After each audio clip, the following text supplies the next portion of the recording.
কথায় আছে, যখন আপনি যুদ্ধক্ষেত্রে দাঁড়িয়ে তখন শত্রুকে পিঠ দেখিয়ে পালিয়ে যাওয়া বা পিছু হটে যাওয়া অত্যন্ত অনুচিত যুদ্ধনীতি হয়। কথায় আছে যে শ্রেষ্ঠ যুদ্ধ নীতি হলো সেটাই যেখানে আপনি অস্ত্র হাতে নিয়ে এগিয়ে যান, সাহসের সাথে যুদ্ধ করে শত্রুকে পরাস্ত করে ফিরে আসেন। আর সেটাই আমি করেছিলাম। তখন মহাভারত রচনা হয়েছিল, কারণ তখন ধর্মরক্ষা করা আবশ্যক ছিল। কিন্তু এমনও একটা সময় ছিল যখন আমি যুদ্ধ থেকে পালিয়েছি, কারণ তখন প্রজাদের সুরক্ষা বেশি গুরুত্বপূর্ণ ছিল। আমার গায়ে যুদ্ধ বিমুখ হবার কলঙ্ক লাগিয়েছিল। কিন্তু ঠিক আছে, আমি সেটাই করেছিলাম যেটা প্রয়োজনীয় ছিল। শ্রীরামও লঙ্কা গিয়ে রাবণকে হত্যা করার পূর্বে 4 মাস ধরে অপেক্ষা করেছিলেন। অপেক্ষায় ছিলেন কবে সেই সেতু সম্পন্ন হবে। তারপরে গিয়ে রাবণকে পরাস্ত করলেন, তাকে বধ করলেন। জীবনে কখনো কখনো থেমে যাওয়া বা পিছু হটে যাওয়া কার্যকর হতে পারে। এটা প্রত্যেক সময়ের উপরে নির্ভর করে। শত্রু যে কেউ হতে পারে, যখন খুশি আক্রমণ করতে পারে। কোনো মানুষ হতে পারে, আবার কোনো দানবও হতে পারে। আমাদের নিজেদের মানসিকতা হতে পারে, কোনো অসুখ হতে পারে, মহামারীও হতে পারে। সেক্ষেত্রে সেটাই করুন যেটা উচিত মনে হয়। দেখুন, প্রত্যেকবার নারায়ণ তো আপনাকে সাহায্য করতে আসবেন না। অনেক সময় মানুষকে নিজেকেই সেই বাধার সম্মুখীন হয়ে তাকে পরাস্ত করতে হয়। আর এমনিতেও কথায় আছে যে প্রত্যেক নরের মধ্যে নারায়ণ আছেন। তাই অন্তরের নারায়ণকে জাগ্রত করুন, আর যা সমস্যা আছে তাকে সমাপ্ত করে ফেলুন, তা সে যতই পিছু হটে করতে হোক না কেন। আসুন আর আমার সাথে ভালোবেসে বলুন, রাধা রাধা। এই সংসারে 2 ধরনের মানুষ দেখা যায়, 1 সরল, 2 জটিল। এবার এই যে সরল ব্যক্তি থাকে, তাদের এই সমাজ দুর্বল মনে করে। এমনিতে দেখতে গেলে জলও সরল, বায়ুও সরল। ওনারা যেদিকে চাইবেন প্রবাহিত হতে পারেন। এনাদের যে আকার দেবেন সেটাই ধারণ করবেন। কিন্তু এরা বাস্তব রূপ ধারণ করলে তখন কি হয়? এই জল এমন এক ধারায় পরিণত হয় যে অনেক বড় বড় পাথরকে খণ্ডিত করে দিতে পারে। এই বায়ু এমন এক চক্রবাতে পরিণত হয় যা সংসারে বিনাশ ডেকে আনে। তাই যে ব্যক্তি সরল, তার সরলতাকে সম্মান করুন, তাকে সম্মান করুন, তাকে ভালোবাসা দিন। আর আমার সাথে ভালোবেসে বলুন, রাধা রাধা। কখনো আপনি কোনো গোয়াল দেখেছেন? অধিক মাত্রায় গোবর পড়ে থাকে, আর ওখানে এক ধরনের পোকা দেখতে পাওয়া যায় যাকে গুবরে পোকা বলা হয়। এরা কি করে? সারাদিন সেই গোবরেই বাস করে। সেই গোবরকে গোল আকৃতি প্রদান করে নিজের বাসার দিকে নিয়ে যাওয়ার চেষ্টা করে। অনেক পরিশ্রম করার পরে সেই গোবরের টুকরোগুলো নিজের বাসার দিকে নিয়ে যায়, আর বুঝতে পারে ওর বাসা তো খুবই ছোট, আর এই গোবরের টুকরো তো অত্যন্ত বড়। এ তো বাসাতে প্রবেশ করতেই পারবে না। তাও চেষ্টা করতে থাকে, শেষ পর্যন্ত অসফল হয়, আর সেই পোকা একাই বাসাতে ঢুকে যায়। এরকম মানুষের সাথেও হয়ে থাকে সমস্ত জীবন। মানুষ ধন, স্বর্ণ, সুখ স্বাচ্ছন্দ্য এই সব কিছু অর্জন করতে ব্যস্ত থাকে। আর যখন সময় আসে এই সংসারকে ত্যাগ করে চলে যাওয়ার, তখন সে বুঝতে পারে যে এই সব কিছু তো আমি নিজের সাথে নিয়ে যেতেই পারবো না। মনে দুঃখ নিয়ে সংসার থেকে বিদায় নেয় সে। তার বদলে যদি মানুষ কোনো নির্ধন ব্যক্তিকে সাহায্য করে দেয়, কোনো দুঃখী ব্যক্তিকে হাসাতে চেষ্টা করে, তাহলে মনে সন্তোষ নিয়ে সংসার ত্যাগ করতে পারে। এই জীবনে ধন, স্বর্ণ, সুখ স্বাচ্ছন্দ্য অতি আবশ্যক, কিন্তু এগুলোই বাস্তব সম্পত্তি নয়। তাহলে কি এই বাস্তব সম্পত্তি, সেটা বুঝতে শিখুন, আর আমার সাথে ভালোবেসে বলুন, রাধা রাধা। মানুষ একটা অত্যন্ত শ্রেষ্ঠ কর্ম করতে পারেন, সেটা হলো ভুলে যেতে পারা। আর সেটা বরদানের চেয়ে কম কিছু নয়। মানুষকে যখন কোনো কারণে নিজের প্রিয়জনদের থেকে দূরে যেতে হয়, তখন মনে দুঃখ জাগ্রত হয়। তিনি সেই দুঃখকে ভুলতে পারেন।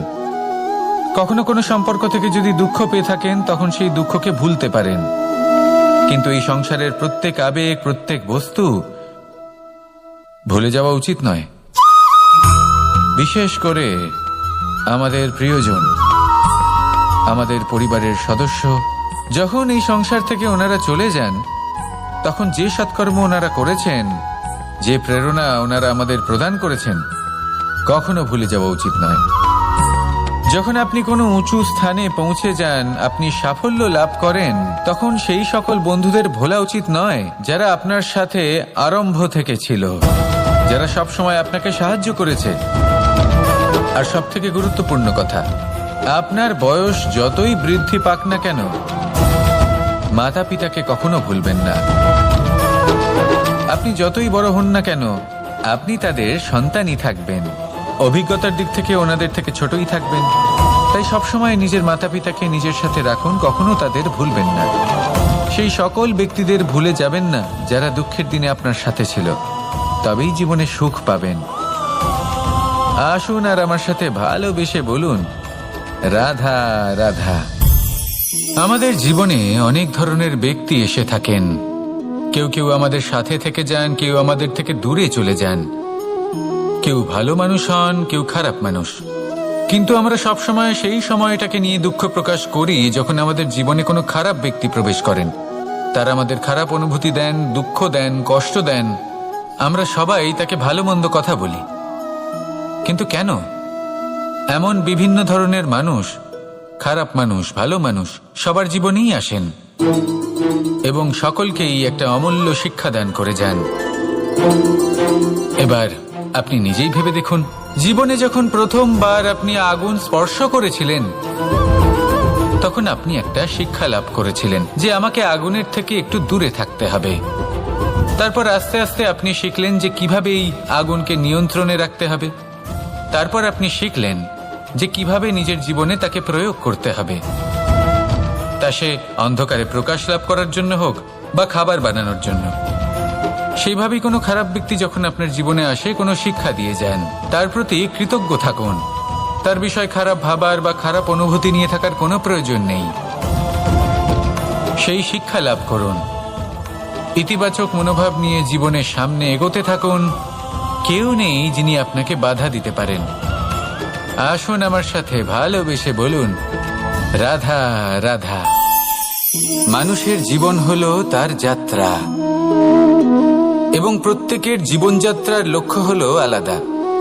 এবার মনের মধ্যে এই প্রশ্ন জাগতেই পারে যে এই জীবনের লক্ষ্যটা গুরুত্বপূর্ণ নাকি যাত্রাটা। এবং এই ভাবনায় আমরা কোথাও না কোথাও সব থেকে গুরুত্বপূর্ণ বিষয়ে ভুলে যাই। ভুলে যাই যে সব থেকে গুরুত্বপূর্ণ ব্যক্তিত্ব হলো আমাদের সাথী, আমাদের সহযাত্রী, যার সাথে আমরা এই যাত্রাপথ সুনিশ্চিত করি। এটা খুব গুরুত্বপূর্ণ। আপনি নিজেই দেখুন, মেঘ থেকে বৃষ্টি ঝরে পড়ে। তার লক্ষ্য হলো ধরিত্রী, তার যাত্রাপথ হলো সেই বায়ুমণ্ডল। কিন্তু ও কোন সাথী নির্বাচন করছে তার উপর কত কিছু নির্ভর করে। যদি সাথী হিসেবে ঝিনুককে খুঁজে পায় আর ওই ঝিনুকের ওপরে গিয়ে পড়ে, তাহলে মুক্তয়ে পরিণত হয়। তখন লক্ষ্য কি হয়ে থাকে? ঈশ্বরের আভূষণ। সেখানেই যদি এই জলের ফোঁটা কোনো সাপের সঙ্গ পায়, কোনো সাপের মুখে গিয়ে পড়ে, তাহলে তা পরিণত হয় বিষে। আর তখন লক্ষ্য কি হয়? কারোর প্রাণ হরণ করা। এই উদাহরণ স্থির করে যে আমাদের জীবনে সাথীর নির্বাচন হলো অত্যন্ত আবশ্যক এবং অত্যন্ত গুরুত্বপূর্ণ বিষয়। কারণ সাথীর প্রভাব শুধু যে আপনার পথে পড়বে তা নয়, আপনার লক্ষ্যের ওপরও পড়বে। কখনো কখনো কেউ আপনার লক্ষ্য বদলে দেবে, কখনো উচিতভাবে, কখনো অনুচিতভাবে। সেটা আপনার নির্বাচনের উপর নির্ভর করছে।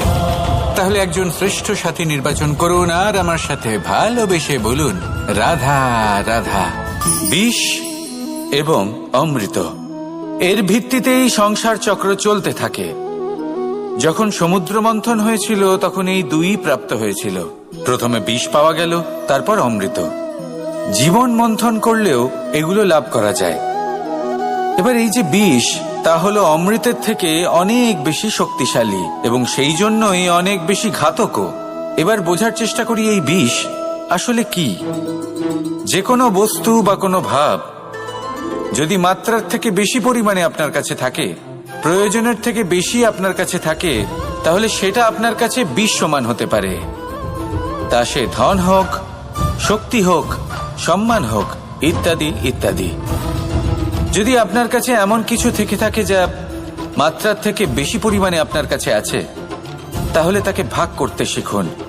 যদি আপনি ভাগ করতে শিখে যান, তাহলে এই বিষই আপনার জন্য অমৃতে পরিণত হবে, আর তাদের কাছেও অমৃত সমান হয়ে উঠবে যাদের এই সাহায্যের প্রয়োজন।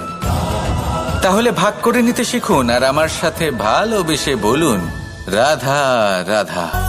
সমস্ত মানুষের জীবন কিছুটা সমান হয়। মানুষ জন্মগ্রহণ করে, তারপর চলতে শেখে, জীবনে এগিয়ে চলে, বার্ধক্য লাভ করে, তারপর সমাপ্ত হয়ে যায়। কিন্তু সেই ব্যক্তিরা কারা যারা প্রকৃত অর্থে মনুষ্য জীবন যাপন করেন?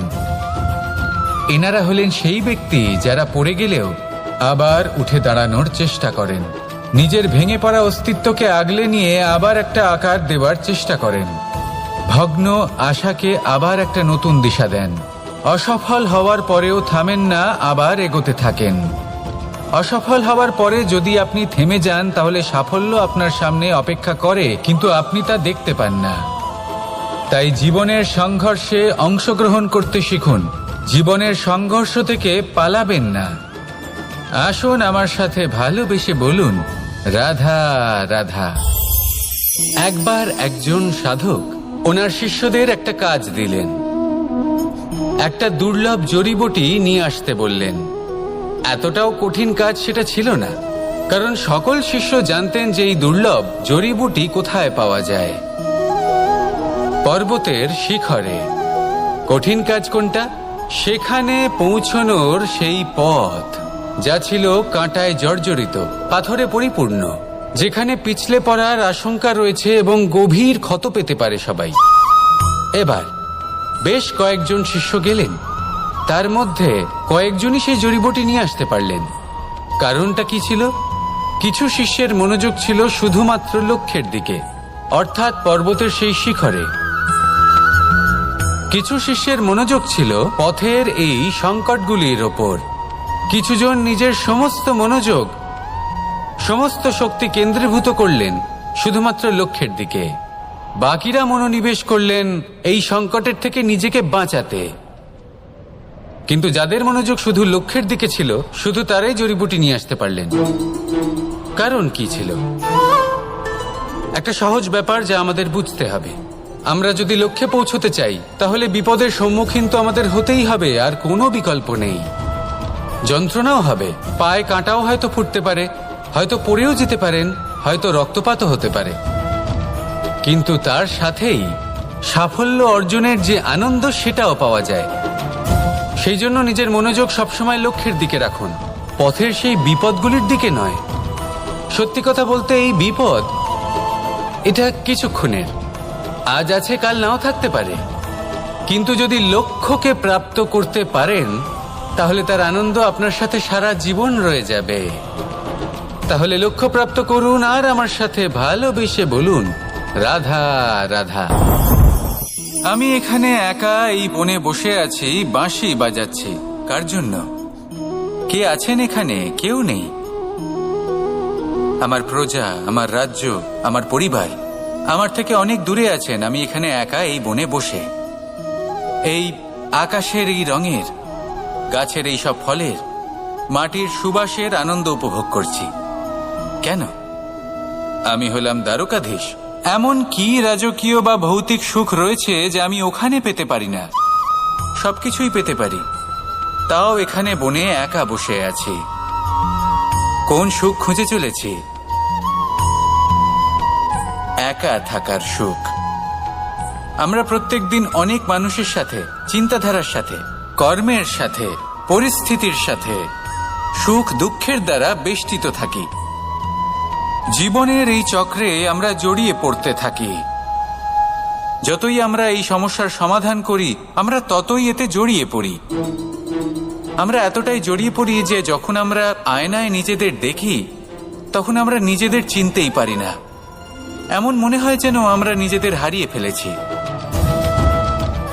সেই জন্য প্রত্যেক দিন আপনি কিছু সময় নিজের সাথে কাটান একান্তে।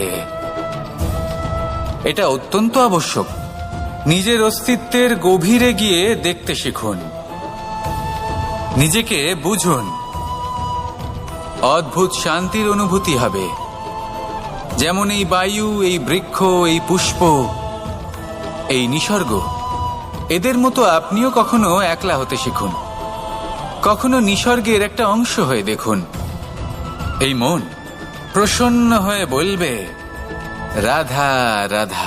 ধন সঞ্চয় করা সম্ভব, আর সেই জন্য ধন সবথেকে বেশি মূল্যবান সম্পত্তি নয়। এবার আপনি বলবেন, এ আমি কি বলছি? এই ধন খুব মূল্যবান, আমরা সকলে অর্জন করতে ব্যস্ত।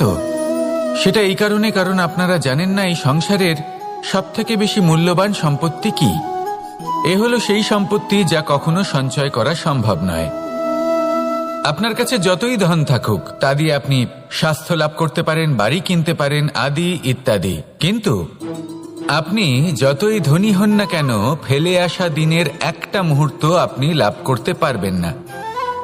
এই একটা মুহূর্ত, এই সময়, এটাই হলো সংসারের সবথেকে মূল্যবান সম্পত্তি।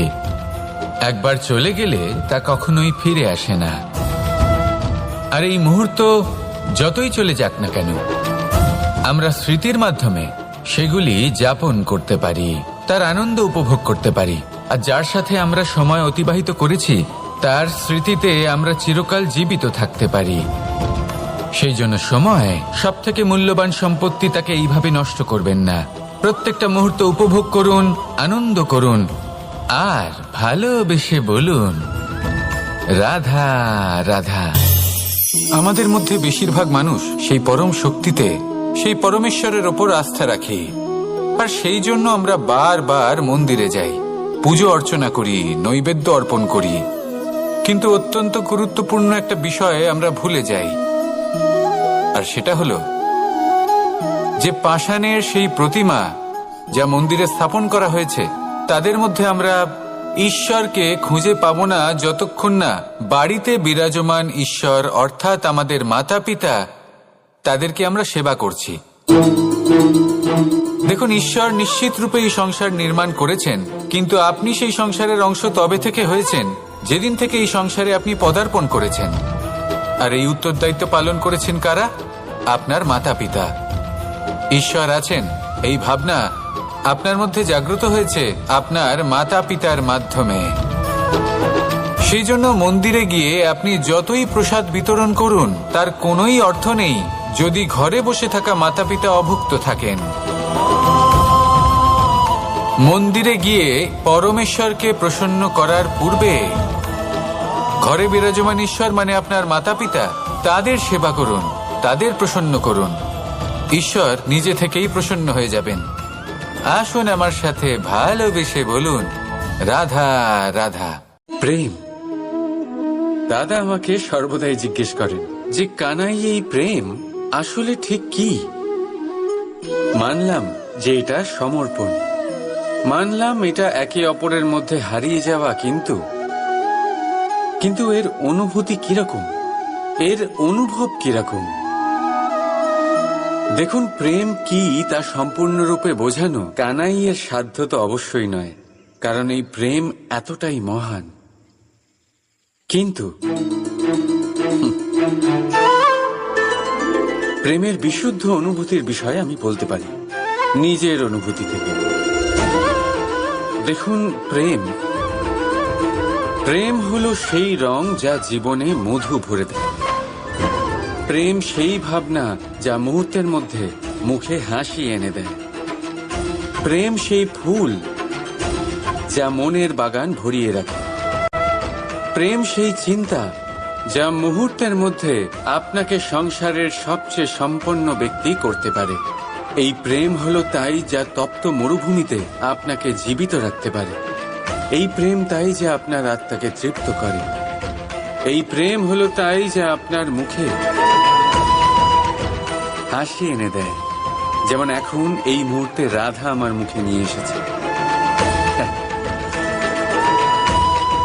অদ্ভুত এই প্রেম। তাই আসুন আর ভালোবেসে বলুন, রাধা রাধা। কথায় আছে, যখন আপনি যুদ্ধক্ষেত্রে দাঁড়িয়ে তখন শত্রুকে পিঠ দেখিয়ে পালিয়ে যাওয়া বা পিছু হটে যাওয়া অত্যন্ত অনুচিত যুদ্ধনীতি হয়। কথায় আছে যে শ্রেষ্ঠ যুদ্ধ নীতি হলো সেটাই যেখানে আপনি অস্ত্র হাতে নিয়ে এগিয়ে যান, সাহসের সাথে যুদ্ধ করে শত্রুকে পরাস্ত করে ফিরে আসেন। আর সেটাই আমি করেছিলাম। তখন মহাভারত রচনা হয়েছিল, কারণ তখন ধর্মরক্ষা করা আবশ্যক ছিল। কিন্তু এমনও একটা সময় ছিল যখন আমি যুদ্ধ থেকে পালিয়েছি, কারণ তখন প্রজাদের সুরক্ষা বেশি গুরুত্বপূর্ণ ছিল। আমার গায়ে যুদ্ধ বিমুখ হবার কলঙ্ক লাগিয়েছিল। কিন্তু ঠিক আছে, আমি সেটাই করেছিলাম যেটা প্রয়োজনীয় ছিল। শ্রীরামও লঙ্কা গিয়ে রাবণকে হত্যা করার পূর্বে 4 মাস ধরে অপেক্ষা করেছিলেন। অপেক্ষায় ছিলেন কবে সেই সেতু সম্পন্ন হবে। তারপরে গিয়ে রাবণকে পরাস্ত করলেন, তাকে বধ করলেন। জীবনে কখনো কখনো থেমে যাওয়া বা পিছু হটে যাওয়া কার্যকর হতে পারে। এটা প্রত্যেক সময়ের উপরে নির্ভর করে। শত্রু যে কেউ হতে পারে, যখন খুশি আক্রমণ করতে পারে। কোনো মানুষ হতে পারে, আবার কোনো দানবও হতে পারে।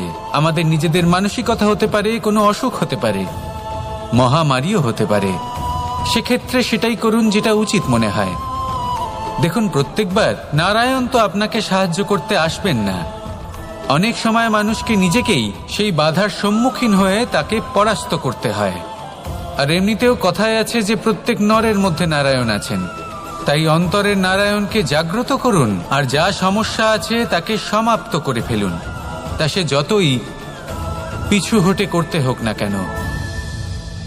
আসুন আর আমার সাথে ভালোবেসে বলুন, রাধা রাধা। এই সংসারে 2 ধরনের মানুষ দেখা যায়, 1 সরল, 2 জটিল। এবার এই যে সরল ব্যক্তি থাকে, তাদের এই সমাজ দুর্বল মনে করে। এমনিতে দেখতে গেলে জলও সরল, বায়ুও সরল। ওনারা যেদিকে চাইবেন প্রবাহিত হতে পারেন। এনাদের যে আকার দেবেন সেটাই ধারণ করবেন। কিন্তু এরা বাস্তব রূপ ধারণ করলে তখন কি হয়? এই জল এমন এক ধারায় পরিণত হয় যে অনেক বড় বড় পাথরকে খণ্ডিত করে দিতে পারে। এই বায়ু এমন এক চক্রবাতে পরিণত হয় যা সংসারে বিনাশ ডেকে আনে। তাই যে ব্যক্তি সরল, তার সরলতাকে সম্মান করুন, তাকে সম্মান করুন, তাকে ভালোবাসা দিন। আর আমার সাথে ভালোবেসে বলুন, রাধা রাধা। কখনো আপনি কোনো গোয়াল দেখেছেন? অধিক মাত্রায় গোবর পড়ে থাকে, আর ওখানে এক ধরনের পোকা দেখতে পাওয়া যায় যাকে গুবরে পোকা বলা হয়। এরা কি করে? সারাদিন সেই গোবরেই বাস করে। সেই গোবরকে গোল আকৃতি প্রদান করে নিজের বাসার দিকে নিয়ে যাওয়ার চেষ্টা করে। অনেক পরিশ্রম করার পরে সেই গোবরের টুকরোগুলো নিজের বাসার দিকে নিয়ে যায়, আর বুঝতে পারে ওর বাসা তো খুবই ছোট, আর এই গোবরের টুকরো তো অত্যন্ত বড়। এ তো বাসাতে প্রবেশ করতেই পারবে না। তাও চেষ্টা করতে থাকে, শেষ পর্যন্ত অসফল হয়, আর সেই পোকা একাই বাসাতে ঢুকে যায়। এরকম মানুষের সাথেও হয়ে থাকে সমস্ত জীবন। মানুষ ধন, স্বর্ণ, সুখ স্বাচ্ছন্দ্য এই সব কিছু অর্জন করতে ব্যস্ত থাকে। আর যখন সময় আসে এই সংসারকে ত্যাগ করে চলে যাওয়ার, তখন সে বুঝতে পারে যে এই সব কিছু তো আমি নিজের সাথে নিয়ে যেতেই পারবো না। মনে দুঃখ নিয়ে সংসার থেকে বিদায় নেয় সে।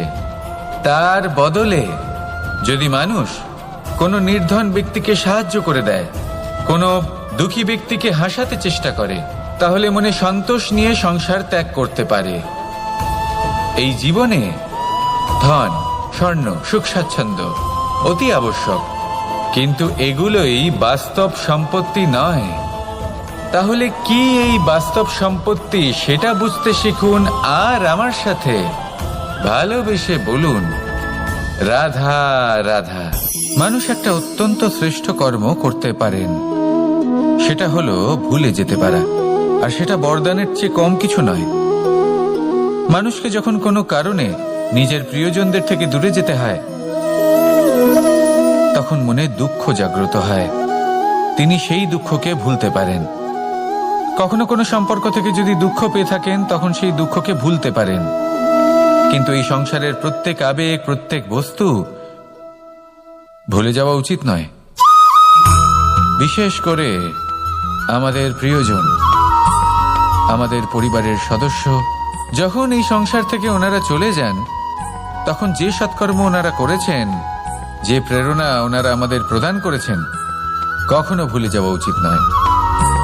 যখন আপনি কোনো উঁচু স্থানে পৌঁছে যান, আপনি সাফল্য লাভ করেন, তখন সেই সকল বন্ধুদের ভোলা উচিত নয় যারা আপনার সাথে আরম্ভ থেকে ছিল, যারা সব সময় আপনাকে সাহায্য করেছে। আর সবথেকে গুরুত্বপূর্ণ কথা, আপনার বয়স যতই বৃদ্ধি পাক না কেন, মাতা পিতাকে কখনো ভুলবেন না। আপনি যতই বড় হন না কেন, আপনি তাদের সন্তানই থাকবেন। অভিজ্ঞতার দিক থেকে ওনাদের থেকে ছোটই থাকবেন। তাই সবসময় নিজের মাতা পিতাকে নিজের সাথে রাখুন, কখনো তাদের ভুলবেন না। সেই সকল ব্যক্তিদের ভুলে যাবেন না যারা দুঃখের দিনে আপনার সাথে ছিল, তবেই জীবনে সুখ পাবেন। আসুন আর আমার সাথে ভালোবেসে বলুন, রাধা রাধা। আমাদের জীবনে অনেক ধরনের ব্যক্তি এসে থাকেন। কেউ কেউ আমাদের সাথে থেকে যান, কেউ আমাদের থেকে দূরে চলে যান। কেউ ভালো মানুষ হন, কেউ খারাপ মানুষ। কিন্তু আমরা সবসময় সেই সময়টাকে নিয়ে দুঃখ প্রকাশ করি যখন আমাদের জীবনে কোনো খারাপ ব্যক্তি প্রবেশ করেন। তারা আমাদের খারাপ অনুভূতি দেন, দুঃখ দেন, কষ্ট দেন। আমরা সবাই তাকে ভালো মন্দ কথা বলি। কিন্তু কেন? এমন বিভিন্ন ধরনের মানুষ, খারাপ মানুষ, ভালো মানুষ, সবার জীবনেই আসেন এবং সকলকেই একটা অমূল্য শিক্ষা দান করে যান। এবার আপনি নিজেই ভেবে দেখুন, জীবনে যখন প্রথমবার আপনি আগুন স্পর্শ করেছিলেন, তখন আপনি একটা শিক্ষা লাভ করেছিলেন যে আমাকে আগুনের থেকে একটু দূরে থাকতে হবে। তারপর আস্তে আস্তে আপনি শিখলেন যে কিভাবে এই আগুনকে নিয়ন্ত্রণে রাখতে হবে। তারপর আপনি শিখলেন যে কিভাবে নিজের জীবনে তাকে প্রয়োগ করতে হবে, তা সে অন্ধকারে প্রকাশ লাভ করার জন্য হোক বা খাবার বানানোর জন্য। সেইভাবেই কোনো খারাপ ব্যক্তি যখন আপনার জীবনে আসে, কোনো শিক্ষা দিয়ে যান, তার প্রতি কৃতজ্ঞ থাকুন। তার বিষয় খারাপ ভাবার বা খারাপ অনুভূতি নিয়ে থাকার কোনো প্রয়োজন নেই। সেই শিক্ষা লাভ করুন, ইতিবাচক মনোভাব নিয়ে জীবনের সামনে এগোতে থাকুন। কেউ নেই যিনি আপনাকে বাধা দিতে পারেন। আসুন আমার সাথে ভালোবেসে বলুন, রাধা রাধা।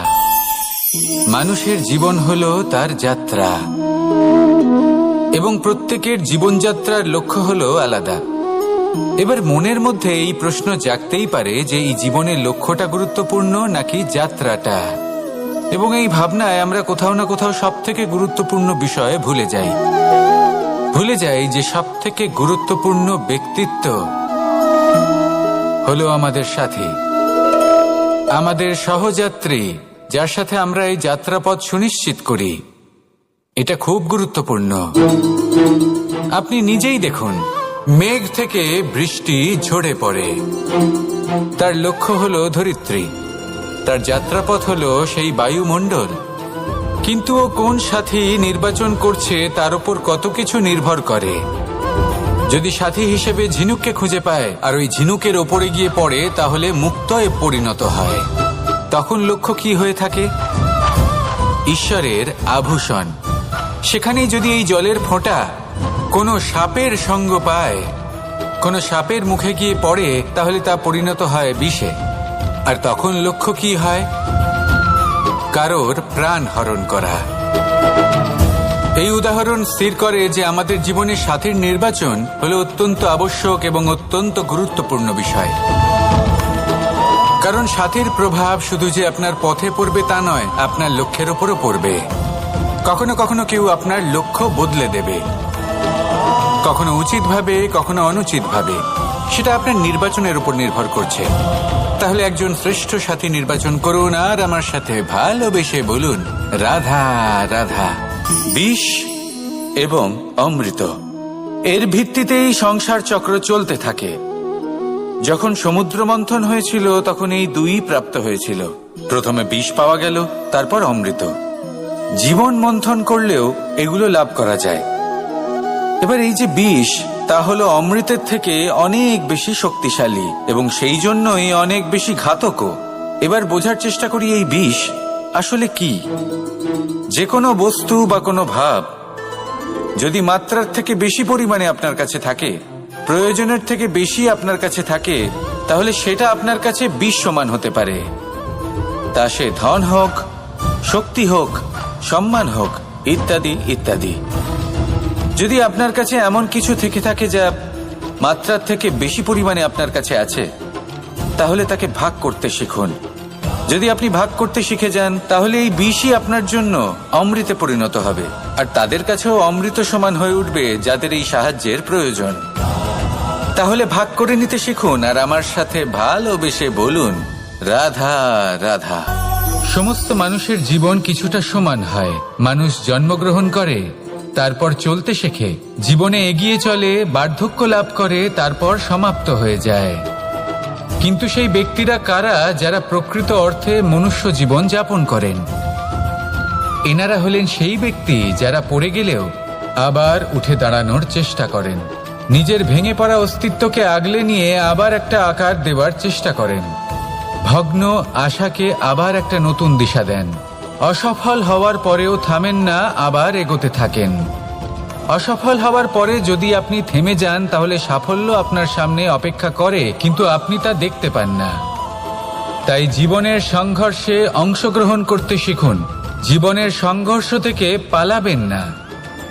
আসুন আমার সাথে ভালোবেসে বলুন, রাধা রাধা। একবার একজন সাধক ওনার শিষ্যদের একটা কাজ দিলেন। একটা দুর্লভ জড়িবুটি নিয়ে আসতে বললেন। এতটাও কঠিন কাজ সেটা ছিল না, কারণ সকল শিষ্য জানতেন যে এই দুর্লভ জড়িবুটি কোথায় পাওয়া যায়। পর্বতের শিখরে। কঠিন কাজ কোনটা? সেখানে পৌঁছনোর সেই পথ, যা ছিল কাঁটায় জর্জরিত, পাথরে পরিপূর্ণ, যেখানে পিছলে পড়ার আশঙ্কা রয়েছে এবং গভীর ক্ষত পেতে পারে সবাই। এবার বেশ কয়েকজন শিষ্য গেলেন, তার মধ্যে কয়েকজনই সেই জড়িবুটি নিয়ে আসতে পারলেন। কারণটা কি ছিল? কিছু শিষ্যের মনোযোগ ছিল শুধুমাত্র লক্ষ্যের দিকে, অর্থাৎ পর্বতের সেই শিখরে। কিছু শিষ্যের মনোযোগ ছিল পথের এই সংকটগুলির ওপর। কিছুজন নিজের সমস্ত মনোযোগ, সমস্ত শক্তি কেন্দ্রীভূত করলেন শুধুমাত্র লক্ষ্যের দিকে। বাকিরা মনোনিবেশ করলেন এই সংকটের থেকে নিজেকে বাঁচাতে। কিন্তু যাদের মনোযোগ শুধু লক্ষ্যের দিকে ছিল, শুধু তারাই জড়িবুটি নিয়ে আসতে পারলেন। কারণ কি ছিল? একটা সহজ ব্যাপার যা আমাদের বুঝতে হবে। আমরা যদি লক্ষ্যে পৌঁছতে চাই, তাহলে বিপদের সম্মুখীন তো আমাদের হতেই হবে, আর কোনো বিকল্প নেই।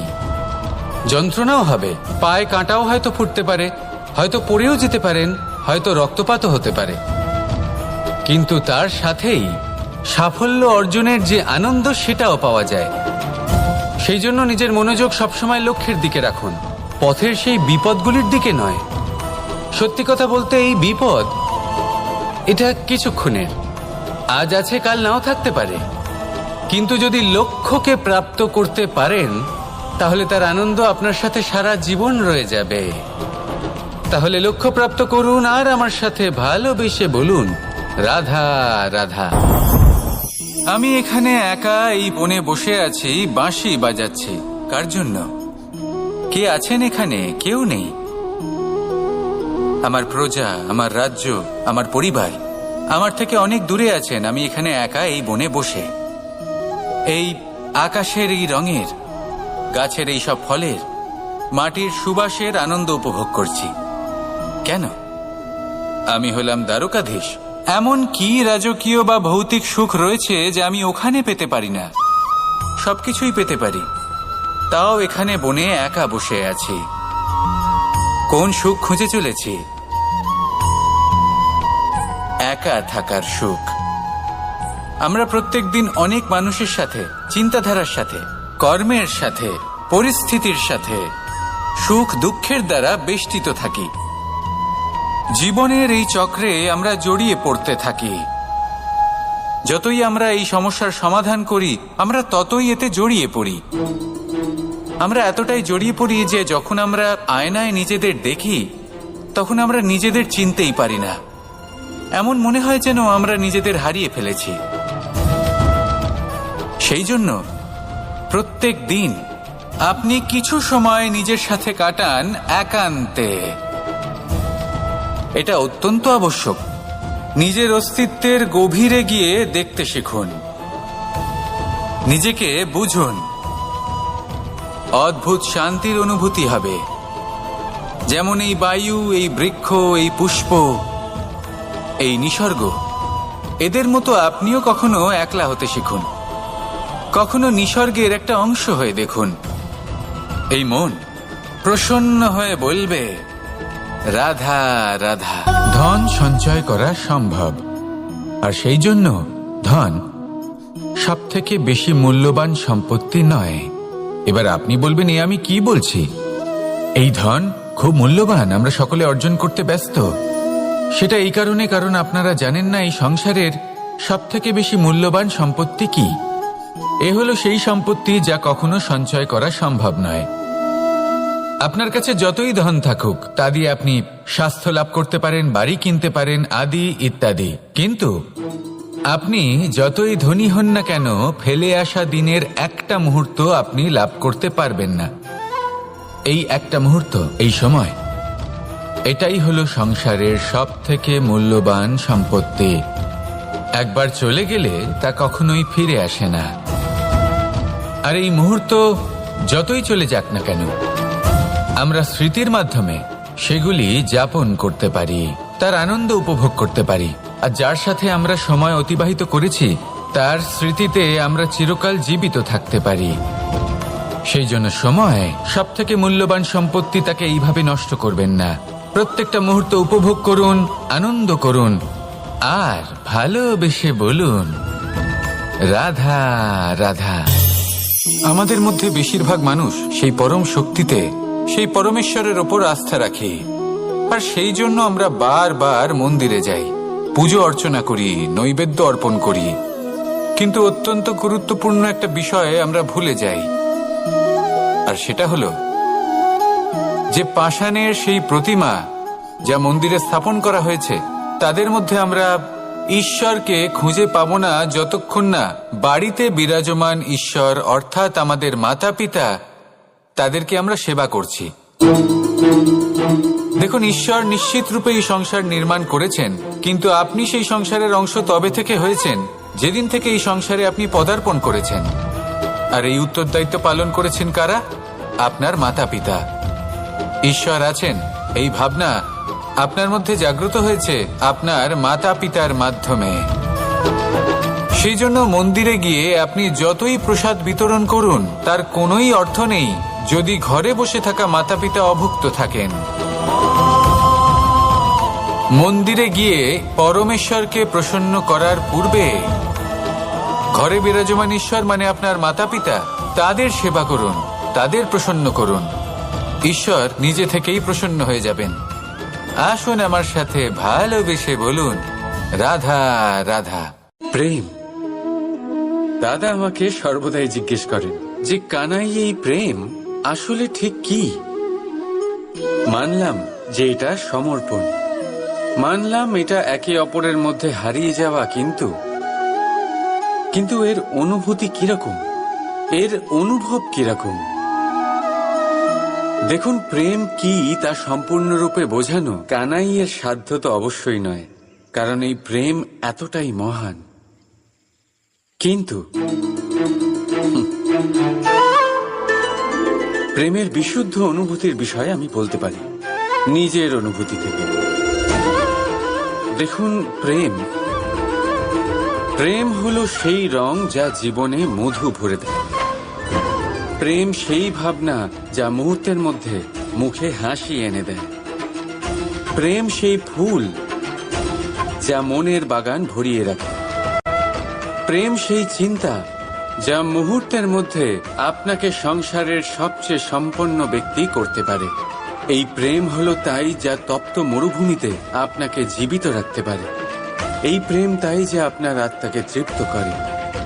এই প্রেম হলো তাই যা আপনার মুখে হাসি এনে দেয়, যেমন এখন এই মুহূর্তে রাধা আমার মুখে নিয়ে এসেছে। অদ্ভুত এই প্রেম। তাই আসুন আর ভালোবেসে বলুন, রাধা রাধা।